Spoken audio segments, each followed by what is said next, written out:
I'm Dow Constantine. This badge was from an earlier event I was at. It was a historic event, and this is the Alaska Yukon Pacific Exposition badge. Production, not the original from 100 years ago. But it's kind of nice because I was thinking about my grandfather as a kid going to this World's Fair a century ago this year. And my great-grandparents came out here around the turn of the last century. My great-grandfather was a saw filer in the mills, as was my grandfather. My parents, both teachers. And that was the environment in which I was raised by working people in a union household. I grew up and took a little bit different path after working in a million jobs. I went to law school and practiced law for a little while, and then ran for the State House of Representatives. And had the opportunity to serve there for a couple of years before Chris Hurst showed up, so I could show him the ropes once he got there. My mentor. Yeah. Well, he and I served in a tie in the House of Representatives. So if you can imagine, here I am co-chairing the Judiciary Committee. On the one side of me, crazy old Mike Carroll from where the heck's he from? Lakewood. And then on the other side of me, rookie Chris Hurst. And that should tell you something about my character. Chris was a great legislator, and he's become an even greater legislator, and I'm so sorry he had to suffer through this last legislative session, because it was, by all accounts, the worst ever. Congratulations to you for doing that. I now am the chair of the King County Council. I served in the Senate before I moved to the council, and I've been very frustrated. You know, Chris knows, he hasn't endorsed me, I didn't ask him to, but Chris knows that I'm somebody who is restless for change and reform, and I'm always trying to push the envelope and find a way to make these institutions work better. And the county is an institution that doesn't like to change at all. And so when I first arrived, I introduced legislation 2 years in a row to put strong performance measures in place so we could actually tell whether the dollars going in the front end were producing value out the back end. That has met with considerable resistance in some of our departments. Others embraced it. I think the next executive has to be somebody who's able to carry that across the goal line. Fundamentally, here's the problem. Now I'm just going to cut all the middle part of this speech out, just for you. King County is a great place to live. That's why there's nearly 2 million people in King County now.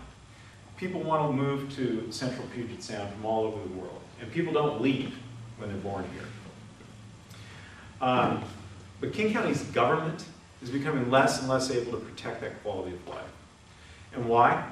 Because we have not addressed the fundamental cost drivers in our budget. And that is because whenever you suggest a reform, folks say, no, we like it the way it is, it's fine. Folks within the government, the leaders of the government, it's been very difficult to make change happen. So here's my suggestion to you. The next executive needs to throw open the doors of the government and say, bring us your good ideas. Employees, share with us what you know about your job that could be done better. Help us to be able to continue to provide services in an era of limited resources. And we will protect your job so that your efficiencies don't cause you to be out on the street. Not only that, we'll be able to do what we all came to government to do, which is to serve the people. And we've been making cuts that go very much against the desire of those hardworking frontline employees to serve the people. So my name is Dow Constantine. I'm very proud to have started a campaign that's caught fire with the grassroots. We had nearly 500 individual donors last month, more than 3 times what my nearest competitor had. And not only that, but we raised more money. $70,500 to $58,000 for my nearest competitor. It took about 6 weeks to get going, but now it's going full steam, and I'm very excited heading into the primary in August. Thank you so much, and I'd love to take a couple questions. I have a question. You're talking about the working people for the county, yeah. And I represent the carpenters at the King County Housing Authority. Mm-hmm. And the last 2 negotiations that we've had with the Housing Authority have been extremely brutal. The one thing is, as you said, that you feel like working wages. They're doing these landscaper cleaners for, classifications they're bringing in. It's a $15 an hour job. compared to a regular landscaper that was making 22 or so.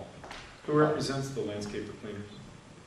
The They're on laborers the union. Laborers. Oh, so this is the struggle between laborers and carpenters. No, it's not a struggle at all between, we're united on this. Oh, okay. It's all the crafts are concerned about the cuts that the housing authority has been making. And it's basically very brutal attacks on working people, period. I don't care who they are, but I don't think a $15 an hour job, they're not getting the quality of people. And they want to bring those into maintenance mechanics, which would be taken into other parts of the work.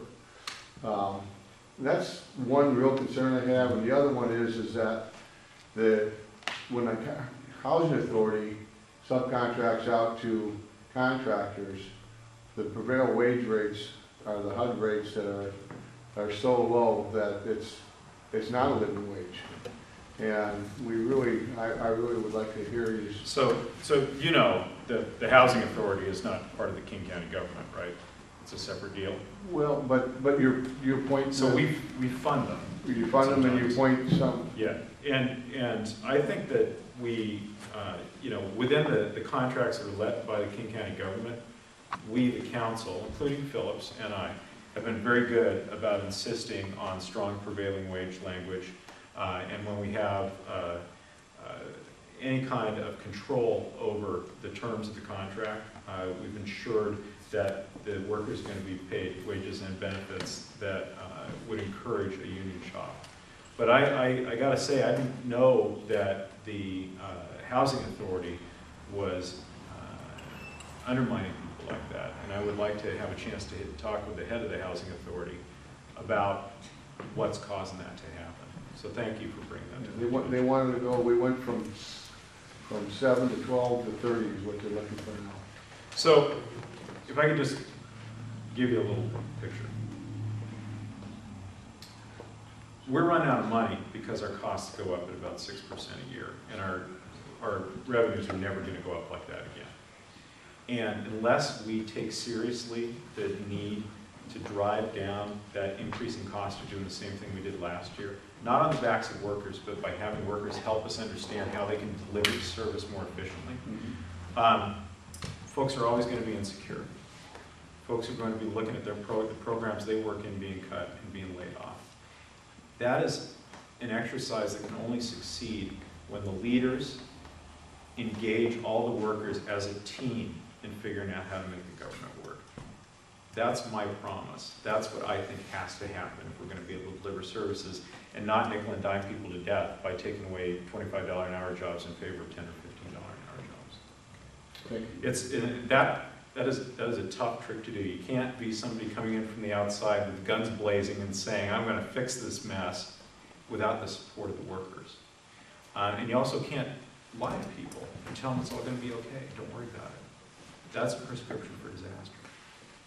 So, you know, it's a little harder row to hoe for me to go and speak honestly to my friends, the unions who represent county workers, and say, look, guys, you know, we got to figure out how to make this work.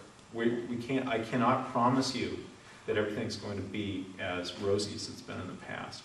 But I can promise you if we work together, there'll be job security, and you'll be able to do the work you